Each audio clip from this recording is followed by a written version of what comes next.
రైతు సోదరులందరికీ నా ప్రార్థన, దయచేసి చేతులు జోడించి మా భారత రాష్ట్ర సమితి తరపున పెద్దలు కేసీఆర్ గారి తరపున మీకు మా ప్రార్థన, దయచేసి ఆత్మహత్యలు వద్దు, గుండె ధైర్యం కోల్పోవద్దు, ధైర్యంగా ఉండండి. ఇంకొక సంవత్సరంన్నర తర్వాత మళ్ళా మంచి రోజులు వస్తాయి. ఈ రాబందు రాజ్యం పోతుంది, రైతు బంధు కేసీఆర్ రాజ్యం వస్తుంది. చివరిగా ఒక 4 తీర్మానాలు నేను చదువుతాను, మీరు ఆమోదిస్తే చప్పట్లు కొట్టి ఆమోదించాలని చెప్పి నేను కోరుతా ఉన్నా. తీర్మానాలు నేను చదువుతా ఉన్నా, దయచేసి ఆమోదించే పక్షంలో చప్పట్లతో మీరు ఆమోదించాలని కోరుతా ఉన్నా. అన్నదాతలకు వెన్నుపోటు పొడిచిన కాంగ్రెస్ గవర్నమెంట్ దుర్మార్గమైన తీరును నిరసిస్తూ ఈ ఓరుగల్లు సాక్షిగా మన రైతు సంగ్రామ సదస్సు 4 తీర్మానాలు చేస్తున్నది.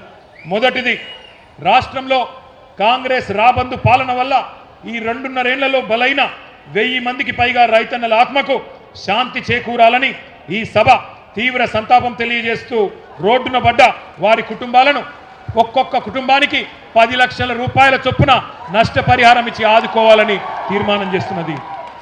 రెండవది, వరంగల్ వేదికగా కాంగ్రెస్ ప్రకటించి దగా చేసిన రైతు డిక్లరేషన్లోని 34 హామీలను ఇప్పటికైనా సంపూర్ణంగా అమలు చేయాలని, లేకపోతే ముఖ్యమంత్రి మంత్రులు తెలంగాణ ప్రజాక్షేత్రంలో తిరగలేరనే విషయాన్ని కూడా గుర్తుపెట్టుకోవాలని ఈ సభ మీ హర్షధ్వానాల మధ్యన, మీ చప్పట్ల మధ్యన తీర్మానం చేస్తున్నది. మీరు ఒప్పుకున్న మాట నిజమైతే గట్టిగా చప్పట్లు కొట్టాలి.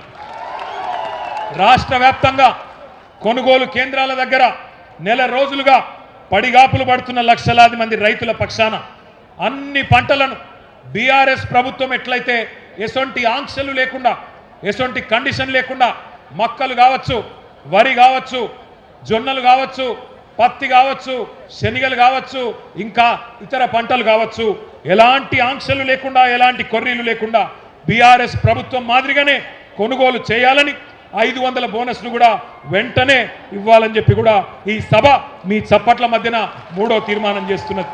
ఇక 4వది, రైతుకు 3 సార్లు ఎగ్గొట్టిన పెట్టుబడి సహాయాన్ని బాకీతో సహా చెల్లించాలని, 2 లక్షల రుణమాఫీ పూర్తి కాని రైతులకు ఇప్పటికైనా రుణ విముక్తి కలిగించాలని, సీఎం రేవంత్ రెడ్డి పాతర వేసిన రైతు బీమా పథకాన్ని పునరుద్ధరించాలని ఈ సభ ముక్త కంఠంతో తీర్మానం చేస్తున్నది.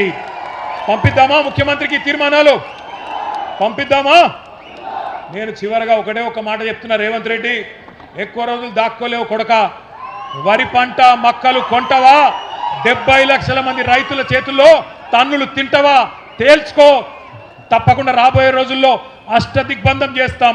తప్పకుండా మీరు కొనుగోలు వెంటనే మొదలు పెట్టకపోతే ఏ కేంద్రం కాడా కేంద్రంలా మిమ్మల్ని నిలదీస్తాం, ఉరికిస్తామనే మాట మళ్ళొక్కసారి చెప్తూ, ఇంతటి ఎండలో కూడా తరలి వచ్చిన మా అన్నదమ్ములందరికీ పేరు పేరున ధన్యవాదాలు తెలియజేస్తూ, జై తెలంగాణ, జై కేసీఆర్, జై కిసాన్, జై కిసాన్, జై తెలంగాణ.